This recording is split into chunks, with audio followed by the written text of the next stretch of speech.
আপনি কি 2002 সালের ভোটার তালিকা খুঁজছেন, তাও আবার আপনার নিজের বুথের? তাহলে এই ভিডিওটা সম্পূর্ণ দেখুন। 2002 সালের ভোটার তালিকা ডাউনলোড করে রাখতে পারবেন। এতে করে আপনি দেখে নিতে পারবেন যে সেই ভোটার তালিকায় আপনার আত্মীয় স্বজনদের কার কার নাম ছিল। এর জন্য আপনার ফোনের যে কোনো একটি ইন্টারনেট ব্রাউজার ওপেন করুন। এরপর সেখানে সার্চ করুন ceo.westbengal.wb.gov.in।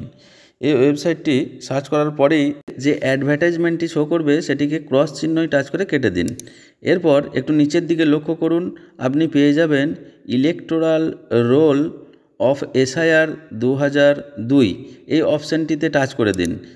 এরপর আপনি পেয়ে যাবেন পশ্চিমবঙ্গের সমস্ত জেলাগুলির নাম। আপনি যে জেলার বাসিন্দা সেই জেলাটিকে সিলেক্ট করে নিন। এরপর আপনি পেয়ে যাবেন সমস্ত বিধানসভাগুলির নাম। আপনি যে বিধানসভার বাসিন্দা সেই বিধানসভাটিকে সিলেক্ট করে নিন। এরপরে আপনি পেয়ে যাবেন ওই বিধানসভার প্রত্যেকটা বুথের নাম। আপনি যে বুথের বাসিন্দা সেই বুথের নামের পাশে গিয়ে ফাইনাল রোল অপশানে টাচ করলেই একটি ক্যাপচা কোড চাইবে। ক্যাপচা কোডটি সঠিকভাবে ইনপুট করে ভেরিফাই বটনে টাচ করলেই আপনি পেয়ে যাবেন আপনার বুথের 2002 সালের ভোটার তালিকাটি।